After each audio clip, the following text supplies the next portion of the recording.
best buddy.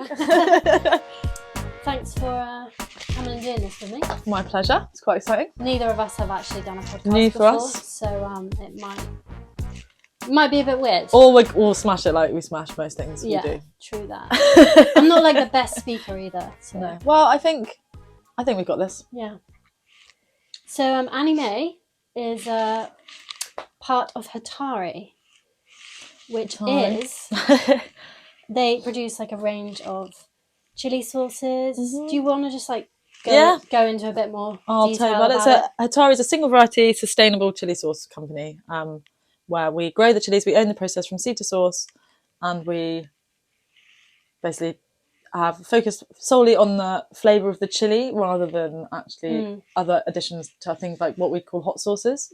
So it's a pure chili sauce focusing mainly on the single variety chilies that we've chosen, and we're also doing cool sustainable things in Africa whilst we're doing it. Yeah, so you like grow all the chilies on your own farm in Tanzania? Yeah, and Senegal now as well. So employing mainly African women and teams of small farmer groups, which is cool. That's so cool. Yeah.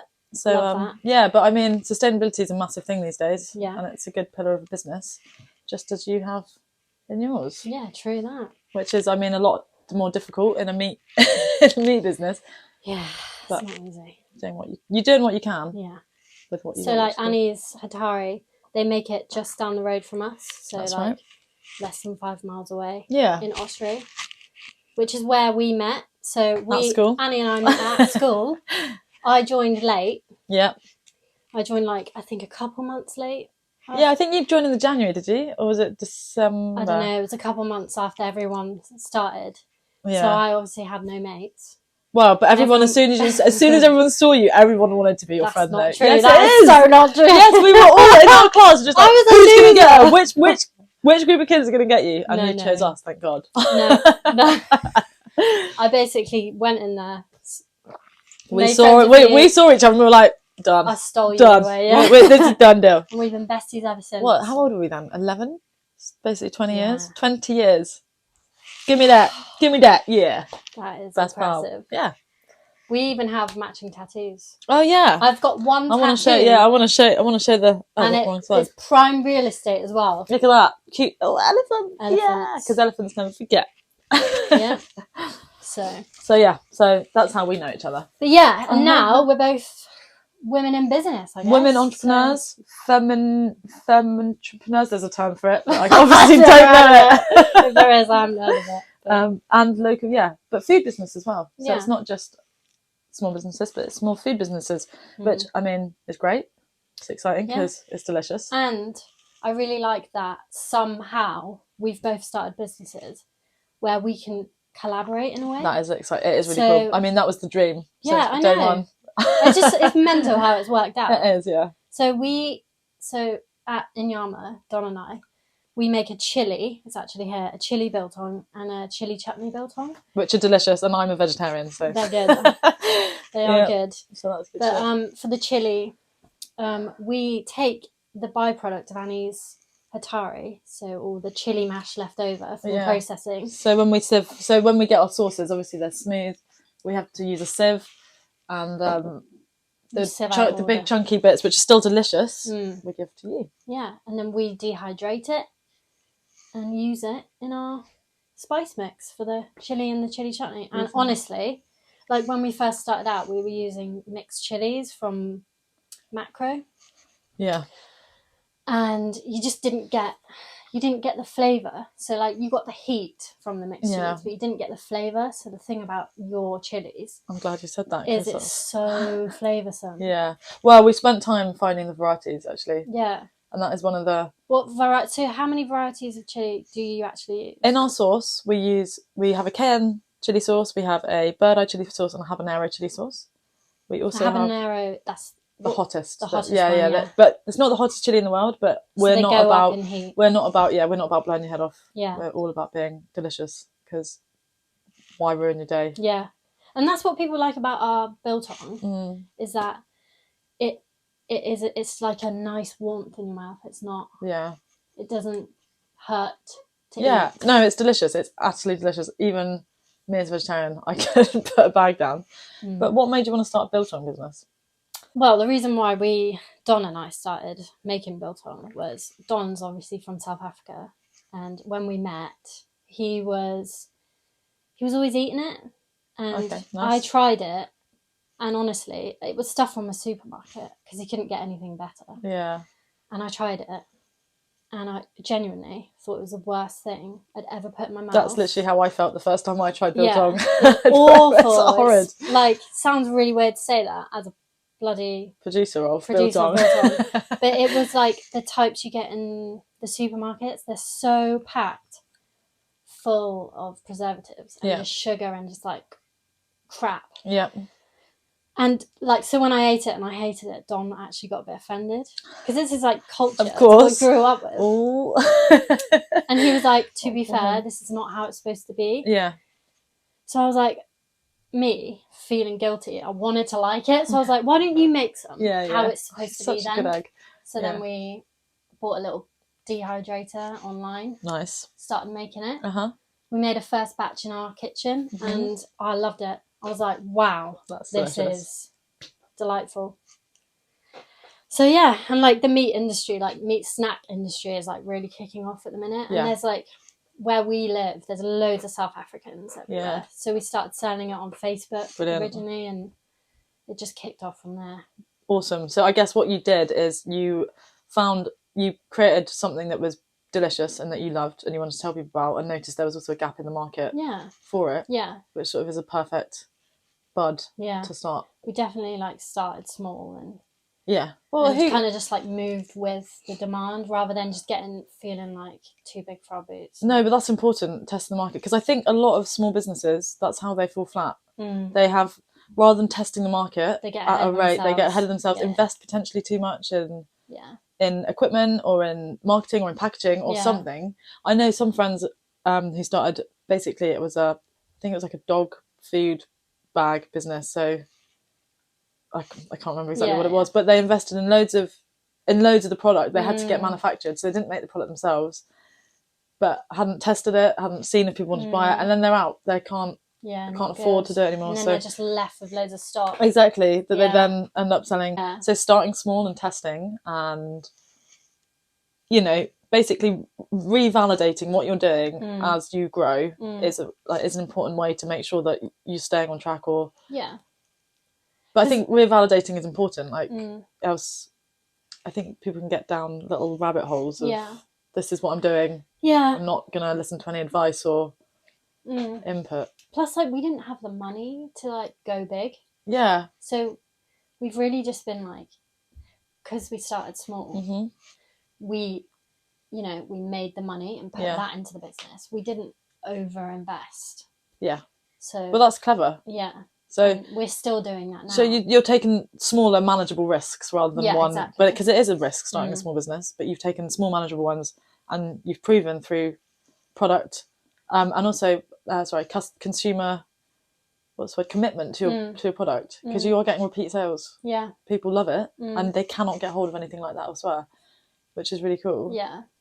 We are super proud of it. Yeah, you should be. It's really cool. But what, like, how come? So you started Hatari with your dad, didn't you? Yeah. So actually, like, how did it all start? Like, because your dad's always had farms, right? Yeah, How did it become this? Yeah, well, it's a good question. I went out there after I quit my PhD. I went out there to help learning about farming. I wanted to learn about farm management because I thought I wanted to be a farmer. I've grown up around farms, and I thought that'd be cool. Went out to Africa to work with my dad on his chili farm. At the time, he was exporting a lot to Holland, and only one variety, bird eye. So I went to join him on that, and then I basically saw after the first export how many chilies weren't pretty enough. They're not in spec for supermarkets. So there's wonky, yeah, exactly. Which obviously there's a market for now, but that's still really, it's a weird time because obviously a massive amount of food gets wasted even before it gets to the. What, just purely because of the way it looks? Yeah, or it grows in a funny sometimes people grow for a buyer's schedule and have said they can produce 16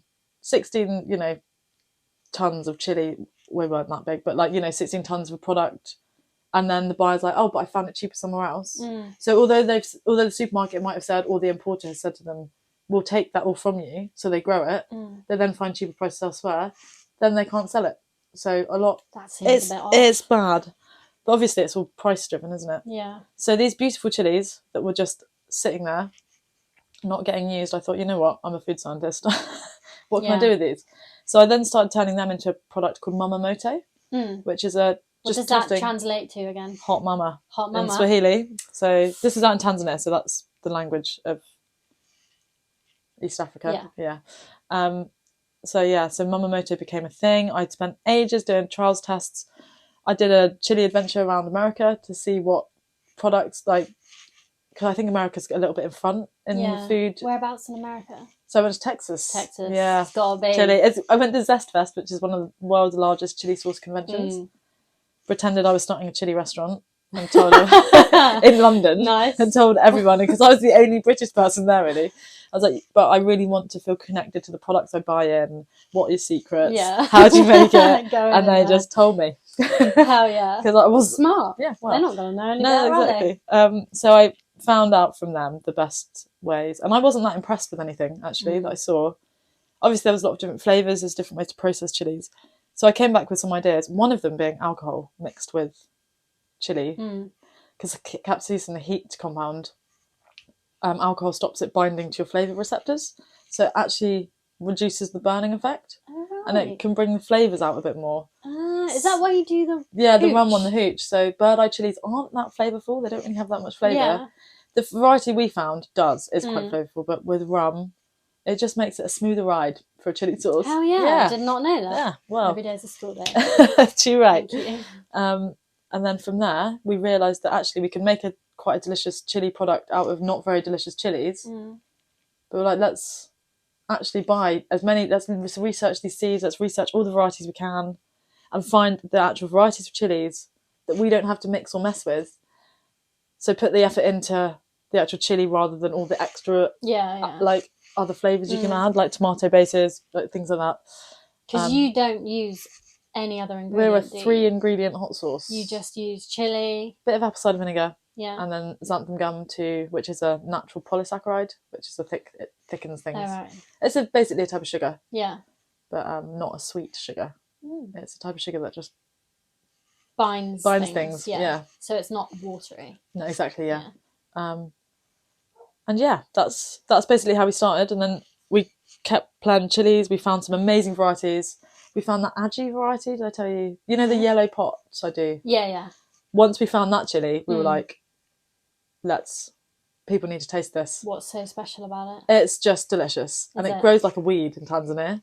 So it's like with hardly, as my dad, he's the agronomer, like he's just like... Agronomer? That's, What's that? A grower, basically. Oh. He's an agronomist. Agronomist? Yeah. I've never heard that word before.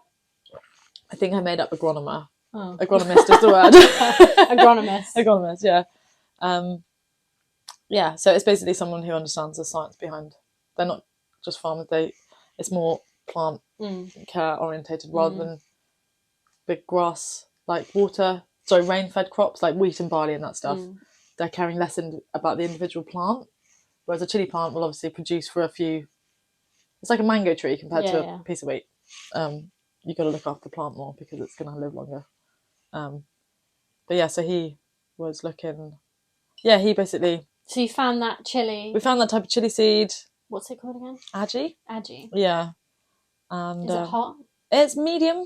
It's like not really hot at all. It's sparkly. Is it not like commonly known, or is it not not commonly used not in the UK, not in Europe? Not in Europe. It's really hardly known in Europe. I've seen it now actually. I've seen 2 other companies using it. Get on the bandwagon, but that's why we didn't want to launch until we felt that we were ready to actually launch properly, because we were scared about a supermarket or someone else finding our product who've got loads of money behind them, loads of new product development departments and all that. Who can just boom, let's do it. Yeah. So did you grow it yourself? Yeah. Oh, right. So we and then we basically tested the products out on friends, burnt loads of people's taste buds, and then we're like, actually, let's do it. This is people like it. It's different. Product, yeah, it's a good product. It's a bit more of a crowded market than Biltong, obviously. Yeah.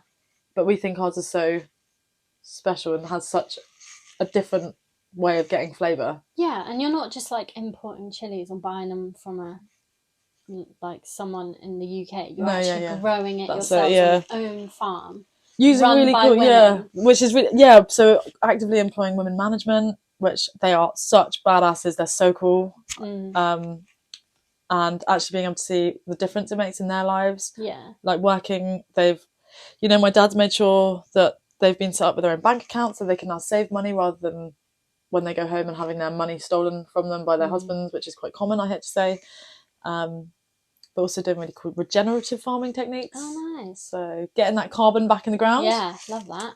Treat the soil like the queen it is. Yeah, that's what we're trying to... Yeah. That's our main USP, I guess, in what we're trying to do. We only buy beef from regenerative farms in Devon.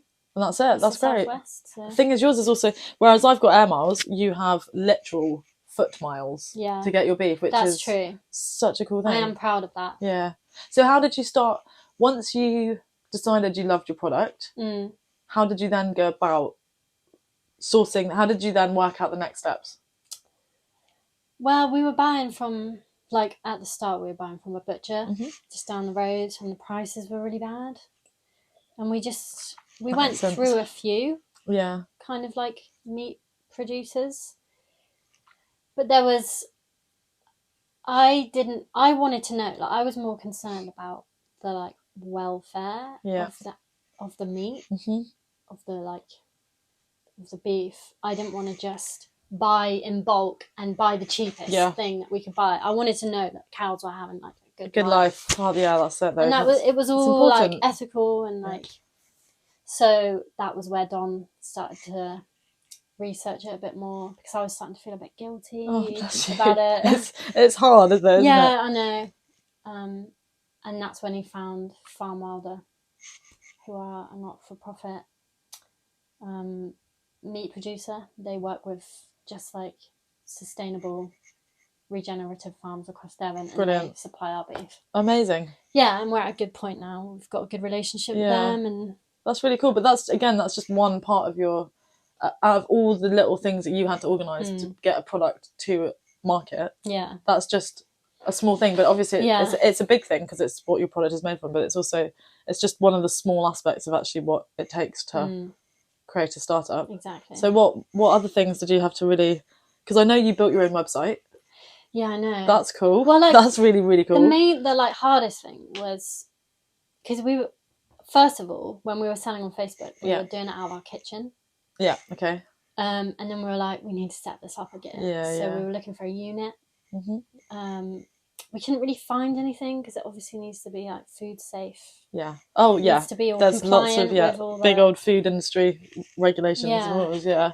And just by asking around, we managed to find the dream of all units. Like it's literally, we just got so lucky. It is lovely. Speaking to one of our old butcher, he knew a guy who had this brand new like pasteurization room. Nice. Because the guy we rent our unit off of, he's a dairy farmer. He literally lives like 3 miles down the road from where we live. Very local community business hub. I love it. It's so cool. It was just so lucky. So we went to visit him.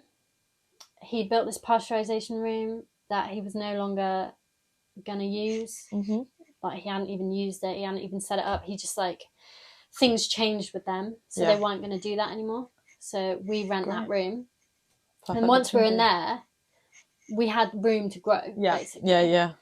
And we're still growing into that space. Yeah, absolutely. So we started off with one biltong dehydrator, which is like the size of a commercial fridge, and now it's double the size. Yeah, that's cool. From there, it's just going with demand. I love it. That's really cool though, because the fact that you still haven't hit your, I guess you don't even know where the limit of your demand is going to end. No, not yet. I think, but this is really exciting because you're still growing. Yeah. But after that, and you're really good at marketing. But after that, then reaching out to more people is marketing really, and but you're gonna smash that. Well, considering we only started like late last year, and we're where we are now, we're on track to do good things. Yes, that's really exciting. Yay!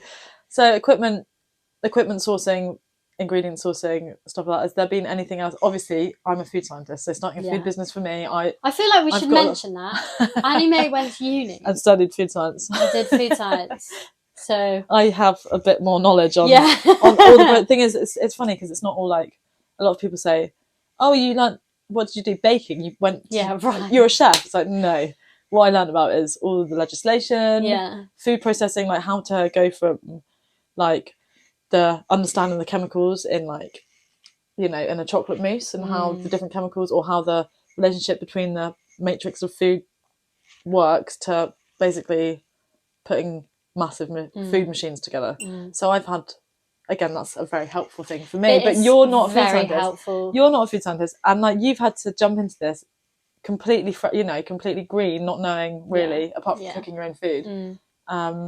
But that's why I'm like so. This is why it's just worked out so well, because I've heavily like relied on. No, wow. I mean, I don't even feel like you've even. I don't think you've even really started to. But I will be here for you. We're going to delve deep into some stuff. Like, but same with me, because I'm not a marketer and I don't know anything about social media. And you have really helped me. You've given me a lot of really good direction. She made labels for me. Should probably mention I do marketing full time as a full-time job. But yeah, we like help each other out. We've got skills that complement each other. Exactly, massively. I need you for this. And I just need you in my life all the time, because you're my best friend. To be fair though, like social media is one thing like we found difficult to start with. I'm still finding it difficult. Yeah. It's such a vast... like, how do you do most of your marketing and promotion, advertising? Like, how do you get it out there? So, I mean, this is it. So, obviously, social media, a massive part of how people buy, especially after the pandemic, is through online now. And a lot of people are now using channels such as Facebook, Instagram, and even shops on TikTok. So, a lot of people are being marketed to through social media channels and will click through and buy. But I have struggled to really, I don't know, make that work for me yet. I'm not gonna lie, TikTok scares the crap out of me. But it's the biggest one. It makes me feel my age. Yeah, like I feel so old trying to work it out. You ain't even 30 yet. I'm 30 in a couple of months. Yeah, but honestly, it's hard. It's an enigma. Yeah, and it scares me to the point where I'm just like, nah, can't do it. That's exactly what I do. I get this fear thing. I'm just like, I'm not cool enough. I don't know what I'm doing. I'm not cool enough. I'm going to leave that, like, I'll work it out another day. And I keep putting it off. Yeah, me too. And I actually just need to jump in. Yeah. But I think because we haven't grown up with TikTok, no, we haven't. It's a bit harder for us to know, like, exactly how to navigate. Yeah, so for me, one thing I have found with social media is I've downloaded a free ebook called How to Make the Most of Your... How to promote sales and make the most of your business, commerce business through social media or something like that. Is that helpful?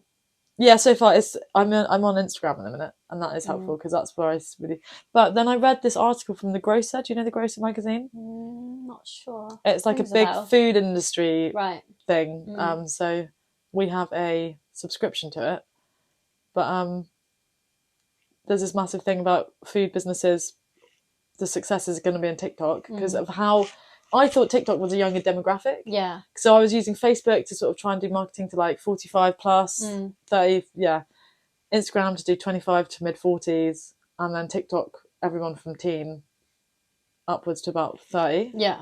But actually, turns out this big thing from The Grocer said, stick with TikTok. Really? That's where you're all gonna, I've never liked it because of I just don't like wasting my time like mindlessly scrolling. Yeah. You get sucked in, and you do get sucked in. Before you know it, scroll hole. Like half an hour's gone by, and you're like, what? I've seen a dog. Yeah. Say piano. Yeah. Like, my comfort zone is definitely Instagram. Like I know what I'm doing. Yeah, I've used it. Yeah. But like, if you want to make a video in Instagram, you can use all their audios and stuff. Yeah. But you can't recreate it on TikTok. That's the annoying thing. No. So that's why I'm just You've got to go TikTok to Instagram because you can do that, can't you? You can save it and then... It's frustrating though.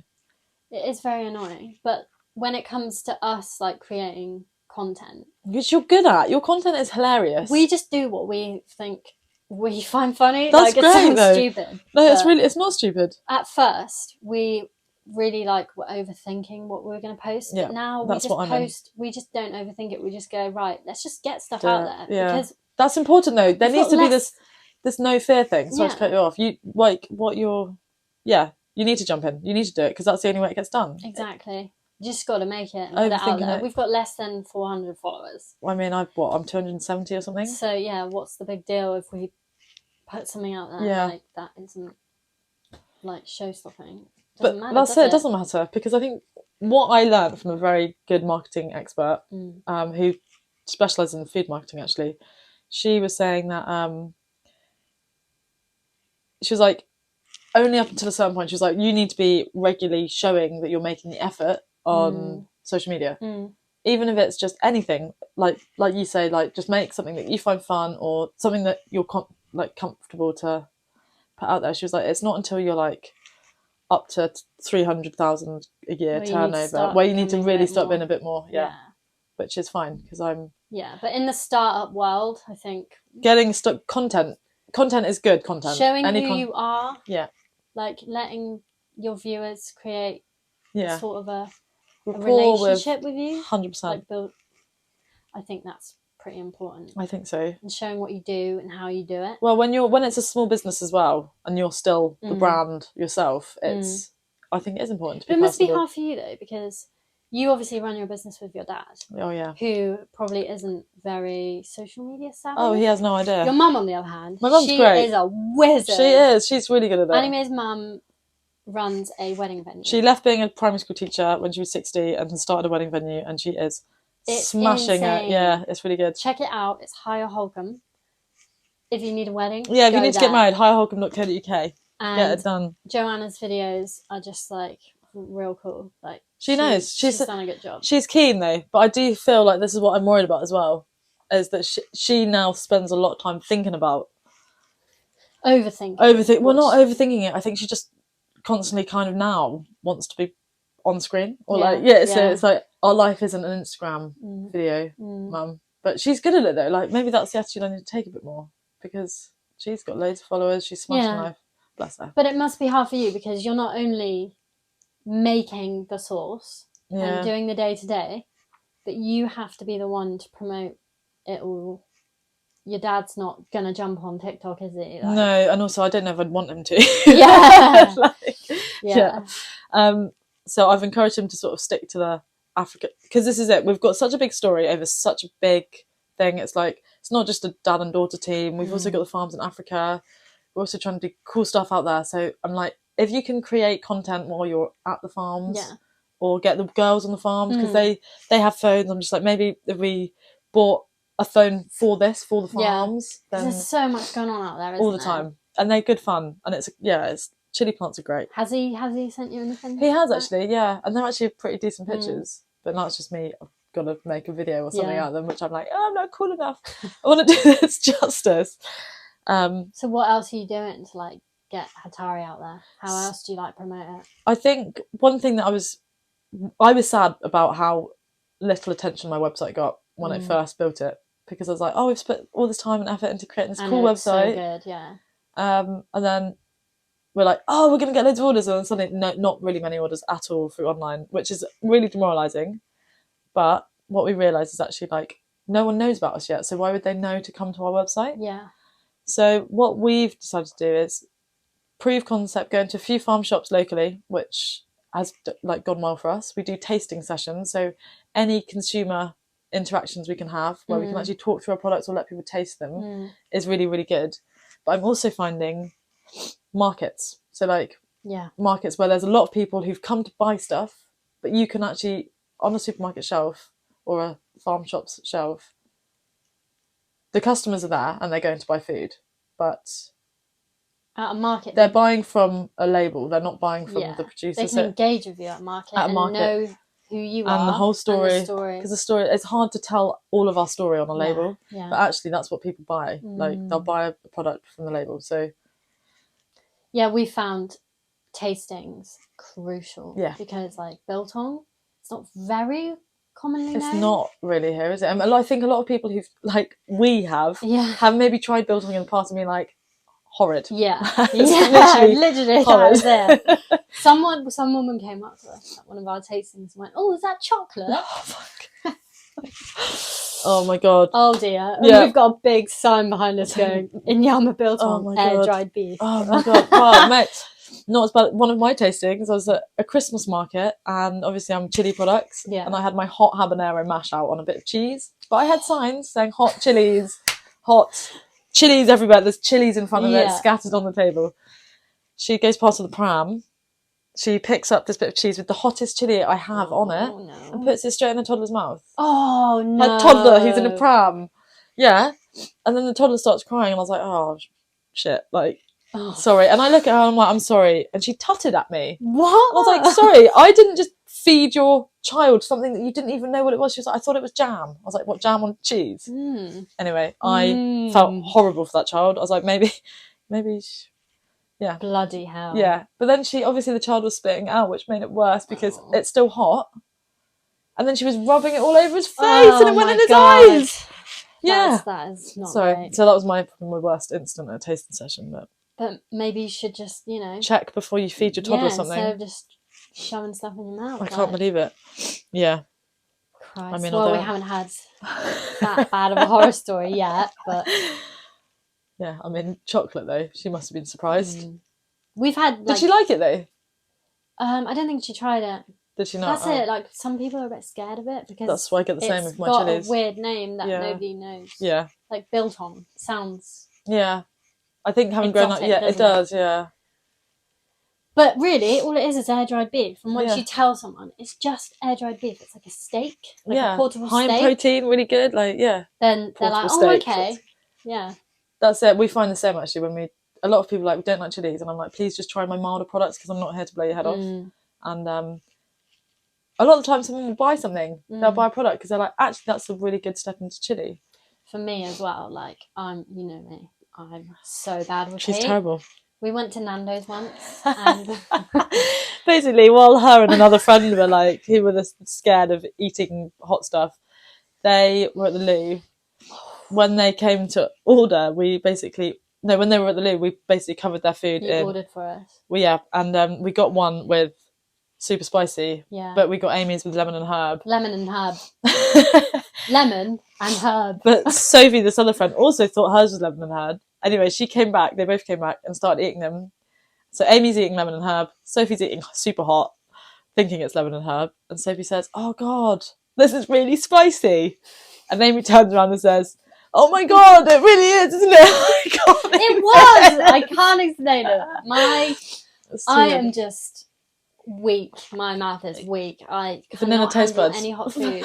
I don't know what it is. I want to enjoy it. Yeah. But since having your sauce, because you've got the traffic light. Yeah. System, so you've got a green-ish one, which is not that hot. Yeah. An orangey one, which is in the middle, and then the red, which is hot. And I have been putting it in literally everything I cook. Yeah. I splash some of that in there. That's it. My tolerance, I'm building it up. You are. Yeah. You are. So be proud of me. I am proud.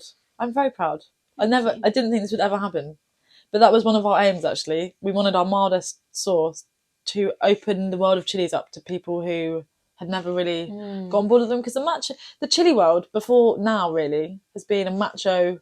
How hot can you go? Yeah. I'm a badass because I can eat the hottest chili in the world. Actually, that's nothing fun about that. Yeah. Plus, your chilies, it's not about the heat. As you said, it's about the flavour. The flavour of the actual chili, yeah. Which are delicious chilies. So who is a competitor? Or not a competitor, what other sauce on the market? Could I just say mine was like? Or would you say yours is better than? Oh God, sorry, I had to say it, but most of them. Yeah. The hot chili sauce wise, I think every single one. I'm not every single one I've tried, and I know it's a bit big-headed, but most people put about 10 to 15 to 20% chili in their product because they probably aren't growing the chilies. That's even Tabasco sauce. And what's in Tabasco then? It's the same as ours. Yeah. No, it's just chili and vinegar. They don't put xanthan gum in, but their process is insane. And they've been making sauce for over 100 years. Yeah. But Tabasco now just tastes like vinegar. spicy vinegar. Yeah. Because they use Tabasco chilies, which are also hot, not much flavour. And they put, I think 18% chili in, whereas we put 66% of chili in our product. Yeah. And then about 30% vinegar? That explains the flavour then. Yeah, exactly. So all the flavour is coming from that particular chili. And we've chosen a very nice local apple cider vinegar to complement it, which we think is great. But Frank's, yeah, Cholula, all them. Yeah. I think they just taste like vinegar with added heat rather than actual flavour. So what's for 2023? What's Hatari's mission? What's your goal? What are our goals? Okay, well that's because how long have you been running?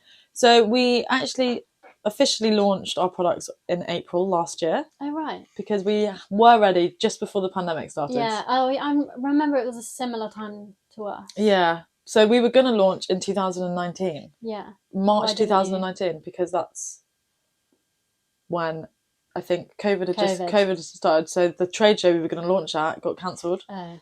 And then actually... Was that Sauce? Yeah. No, not Sauce, sorry. It was Farm Shop and Deli Show in Birmingham. You should go. NEC. Yeah. Don't have a stand because... And it's really expensive. It is expensive, but it's really... Worth it. Mm. Everyone is there. So that's where we launched last year. And it went well. It went well. I think it went well because a lot of people were interested and liked the flavours, but at that time we had no processing facility. Oh yeah. Because I was cooking the sauces still in my parents' kitchen. Yeah. And but now you've got your own. Yeah, but that's what gave us the confidence to do it, because we were like, we could invest in our own equipment, we could co-pack. I was really anxious about co-packing because no one's going to be as careful about your product as you are. So co-packing is... So when you pay someone, they basically do it for you through their machines, and you end up with basically a completely packaged product. I guess you're not as confident in what they're doing. That's it. So I was either saying we should hire the space and hire it and do it ourselves there. And then we did a trial run with some people, and I was just so disenchanted with it because I could just see that we're just timing their schedule. So the quicker they can push our sauce out through the door, through the whole process, they're not passionate about it. They're not like, is it going to taste exactly like it wanted to, or does it need another 10 minutes on the cook? Or So I was like, really, because that's the bit I know. I'm a food scientist. That's the bit I was like, this is my part of the process. I was like, if we're going to farm out anything, it should be things I don't know about, like marketing. But we've just ended up doing it all ourselves. You decided from that show, you were like, we can do this. We got this. You know everything you need to know. Yeah. So we then converted my parents' garage into a food processing unit. And that's it. And that's it. That's story. Now we've got the equipment. Yeah. I mean, it would be great if we got a labelling machine, because labelling and hand dating is my God. long. It's the bloodiest bane of my life. It's awful, isn't it? I hate it. Podcast though. Crack a podcast on. Yeah, and just crack it out. We just put music on. Yeah, and tunes. Bang it out. That's it. But it is such a front and back label, and then date stamp. We would love to get printed bags. Yeah. But you have to spend so much money. Got a massive order. Minimum order quantities are a devil, aren't they? But that's another thing we want to work up to. Yeah. We're not going to get ahead of ourselves and order thousands of printed bags. Yeah. It's a goal of ours. Yeah, that's cool. So I guess one of my goals this year would be, it'd be great if we found an inline labelling machine, because we do want to go fairly, obviously it's all hand at the minute. Yeah. But if I could bottle and then label all in one semi-automatic go, that would be great. Imagine. Oh no. Yeah. Just thinking of all the free time. Yeah. All the free time. Because it would also date code it for me. And right now, you're clever, you've got a stamp. I've tried to use a stamp on our bottles, but because it's onto glass and the stamps don't fit in that bloody gap I wrote for best before date. God. Can you not get a custom stamp that will be narrow enough for that? Probably. I've been looking, but you should try the one I've got downstairs. Oh, that would be handy. Can we? Plus, surely you date stamp it before you put the actual label on the bottle. So, no. I do. I write when I do this. I do it by. When I write it by hand, I do leave them on the reel. Oh right, yeah. But if it's semi-automatic, it'll be a little machine that just spray tags. So it'll go through the labelling. Oh, sorry, I'm spilling tea. That's right. It will go through the labelling machine like that, and then a machine will just spray onto the bottom the date, the batch code and the date. Yeah. How much one of them then? Thousands. Well, yeah, we're looking at. I think it's about the cheapest one I could find is about $5,000, which is a lot of money, it can't be upgraded. Like the good one, which I would love, is 20 grand, but Woo! I ain't got that money. No. So I think a dream is a more efficient labelling thing. So this year, and more customers. Goal. Also, we're going to go and pitch to some supermarkets. Nice. Yeah. Oh yeah, I remember you saying. That's daunting, isn't it? Yeah. That would scare the crap out of me. Again, I have worked with supermarkets because I'm a food scientist. I've worked with them, so I feel... You know your stuff. I feel confident that we could do it. Yeah. But also, it's like a 2-year onboarding process. So even if they say yes now, we wouldn't be in the supermarkets for about 2 years. Right. So we still have time to hone, to improve. Don and I were talking about pitching to big people. Yeah, sick. We were just talking about it because we were watching Dragon's Den. It's good. No, it's good. It's the way to honestly, if I had to do it, I would just... I don't know. So I'm really bad at maths. I've been bad at maths my whole life. Numbers is not my thing. Yeah. I'm more of a visual kind of person. So if they asked me anything, if they went, Amy, tell me about your financials, I would just be like, numbers? There are some. 10 million pounds a month. I just don't know. But you're like one of the smartest people I know. So well, I say that about you. Maths for me, I like maths, but that's again why we're so compatible. Yeah. You do the visuals, I do the maths. I like it because I try and draw a picture and I'm just like... I am so lucky. Like my best friend and my partner in life. Yeah. You're both so good at numbers. I'm just so grateful that I never have to worry about that kind of stuff. I just leave it to you guys. Actually, that is, yeah, I am lucky because who does your accounting and stuff? Do you guys do it? Don. Brilliant. Yeah, we've got QuickBooks. QuickBooks is great. But I'm never logged on. I don't know what's going on there. Leave it to him. Fortunately, I get my dad to do a lot of that stuff. I'm like, you can keep doing I'll just deal with the stupid videos and the pretty pictures. Yeah, that's great though. That's the fun stuff. Yeah. I think that's one of the important things though with the startup is... Why do you want to do it? You want to work for yourself. You want to have fun, and you've got to remember that you're also having fun. Yeah, and not to get weighed down in the oh my god, I can't do it, because there's so many times when there's so many oh my gods, I can't do it. There's so many of them. But it teaches you to be really resourceful. Teaches you to solve problems you never thought you'd come up with. And it's actually really the amount of struggles, the amount of satisfaction you get from solving them is a lot greater, I think, than the struggle. I love that we have our own thing. Yeah. Like Don and I both have full-time jobs. Yeah. Which is hectic, because I've done that. Yeah. And then, we come home, we've got a dog as well, which is a responsibility. But then we've got our business on the side, which we love, and we're so passionate about it. And we've got nobody telling us, no, you can't do that. Yeah. You can't say that, or you have to do it this way. Absolutely. Which is kind of what you get in your work or day job. So the freedom and the fulfillment we get from it is insane. Even though we haven't made much money. Yeah, but you've got so much. That's it. Yeah, it takes a while. It back into the business. It takes time though, doesn't it? It's not like, oh, you're going to get rich immediately. It's a long process. But what I love about it is the whole I'm working towards my own dream. Yeah, exactly. Rather than working in a company towards someone else's dream who's probably already rich or whatever. We're doing it for ourselves. Yeah, why would you? You went to uni. Yeah. You've worked in food industries. Yeah. You know everything you need to know. Well, I mean, there's always lots to learn, isn't there? And you have but you wouldn't know that stuff. Yeah. You wouldn't know how to run a business unless you do it. Yeah, absolutely. And the thing I keep telling myself is even if it fails, still learn it doesn't matter. It doesn't. You can't be afraid of doing something because you're afraid of failing. That's almost. I feel like it's mostly self-fulfilling prophecy in a sense. When people worry too much about failing, that's what ends up happening. Because you're not spending time thinking about how it could work, and that's a big thing. I think actually having quite good. So I don't know if you do this, but trying to set goals, not necessarily just yearly, but also quarterly, helps me stay on track. Because that's a good tip. What do you reckon? One of the biggest struggles of your startup?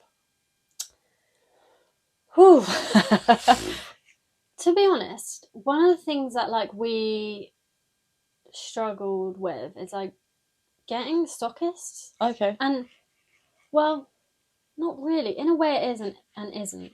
So we got into Greendale Farm Shop Darts Farm and loads of other little farm shops, but there's so many that we think would be great. Our product would be great in there. Yeah. So we're a Devon business using Devon produce.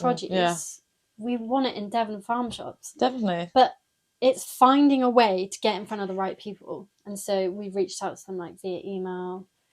Emails get buried, Instagram. and you've got to do it. So I've set up one of my things, which I got taught by this amazing marketing lady. She's called AJ Sharp, and her company's called Sharp Solutions. She's fantastic. She basically said, you're prospecting. You've got to have a prospecting plan. I'm like, oh God, what does that even mean? Yeah. And it's basically, how do you approach someone, and how long, and how often, and how before you give up. Yeah. To sell your stuff, or like, to be a customer. So she said 10 attempts is probably with one person. Customer. Yeah, so she said 10 attempts is probably your max. Okay. So prospecting, before you start to get annoying. Before like, or before you give up and think maybe they're just not going to work, or you find someone else within that company that might be better to talk to. But she was like, the first one, generally an email, where you probably don't know too much about them. Next thing is follow them on Instagram, maybe send them a message. Next one, send them a newsletter or something that you send them a bit of information about what you're doing. Next thing, send them another email. And she said from day 1 to day 10, you're probably looking at about 45, just over a month and a half time frame of prospecting with one person. And having that has actually really helped me, because I realised that I'd send an email. Yeah. Not get a response. Forget about it. And get a bit like disheartened. And then... Yeah, fair. That makes sense. But to have a sort of plan that you can also put dates in and track. Because I find one thing I struggle with is just like how much stuff there is, and how many, how many plates you're spinning, and how many pots are on the fire and stuff. It's like, how much time do you put into each one to nurture each part of your business properly? It's nice to have that realistic sort of time frame, and that also when you put date you can actually refer back to, because I'm scatty out when it comes to that. But I found that like getting in front of people as well, and like actually introducing yourself is the best and way. Having your product, people love it. Hey, I'm here right now. That's exactly it. Yeah, nice to meet you, this is what we do. That's why it really helps, rather than just sending an email that they can just easily just be like, nah. And also right now, because we're both quite small startups, it's not that viable for us to just send out loads of samples to loads of people, because it's cost. And if you're not going to get return on that, it's almost, So I agree, going out there face to face. That's why I love networking events. Yeah. Because have you been to many? I think the trade shows have been probably the biggest one, and also Bread and Jam in London. But oh yeah, I need to go to that. Yeah, you should. It's really great. But especially like the Sauce Show in a bit, in next month, I think they're really good, because people are there to buy. People aren't there like just doing their job and then you're knocking on the door saying, hey, look at my product. They're there to look for new stuff. So it's really good to be in those spaces to meet people while they're in that mindset of, and that's they're there with a purpose. It's a lot friendlier. It's a lot like they're looking for you, you're looking for them. Yeah. So I find that to be a bit easier, because I think a lot of the other time, if you go in on their work day and it's not really very prepared, you're sort of bottom of the pile of stuff to... You don't want to catch them off guard. Yeah, exactly. Cold callers. Who wants one? Yeah, I know. Yeah, I can imagine. You don't want to be one. Plus, if you're running a shop as well, you must get that a lot. Yeah. Like people coming in and trying to flog their stuff. So getting names, I think talking to people, getting names, because having a name is a really good start, like point of reference. Finding the right person exactly to talk to, and then pestering them a bit, maybe. But then meeting face to face is so important, because I think you and Donman are both very likable characters. Yeah, the problem I have is I'm not good at selling myself with words on a piece of paper. I'm not the best at...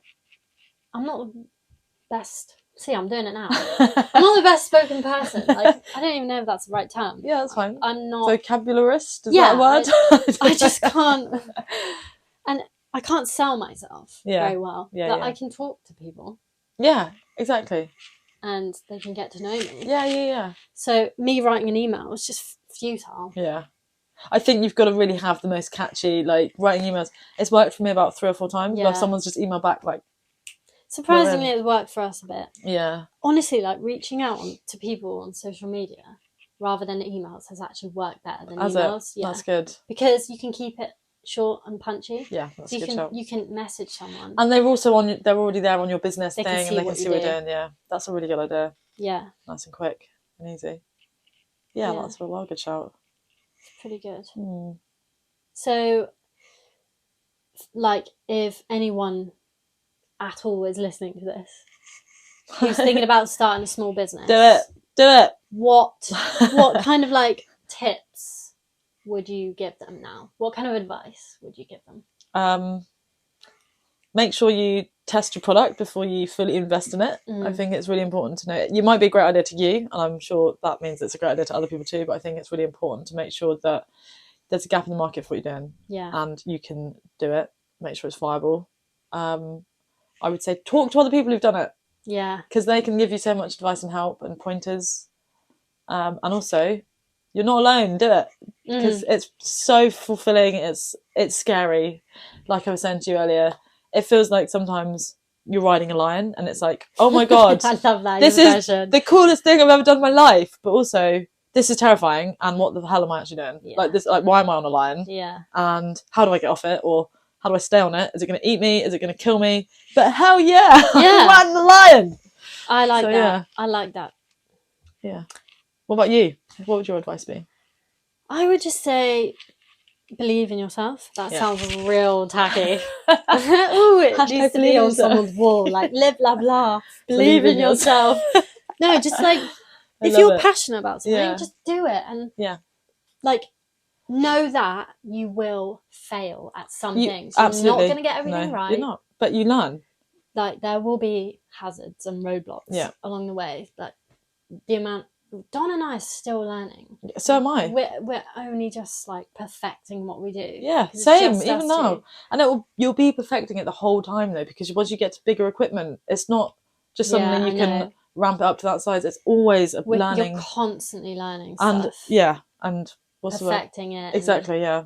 Refining the way you do things. Yeah. And you're gonna get some no's. Yeah. You're also going to get some sick yeses. Yeah, hell yeah. Which is going to make your day. Yeah. Worth it. So just be prepared for that. It's not just all going to be like a upward... It's not a walk in the park, but it's also not like... It's not the worst thing. I think you've got to take risks. Yeah. If you don't take risks, you won't ever find out. Ever do. It is, yeah. Honestly. Yeah. So give it a go. Just do it. Just do it. Make your dreams come true. Yeah, I like it. Well, like, I just want to say as well, thank you for letting us collaborate. Oh, and thank you for... Love having your chili in our biltong. It's I so literally cool. love your biltong. Love the fact that I can use my waste product to do something amazing and tasty with. Delicious projects. Collaborations are the best way. And thank you for having me on your little podcast. Yeah, thanks for coming. Hopefully I'll be on again at some point. Yeah, Got some other stuff. Yeah. You will be. Nice. But like, for this being one of the first podcasts I've done. First podcast I've ever done. Couldn't think of a better person to do it with. Yeah, because you're my best friend. Yeah. So this felt not that scary. No, it didn't at all. Good chat. Good chat. Thanks for coming on. Thanks for having me. How do we end this thing? High five? Hold on. Oh yeah, high five. Yes! No,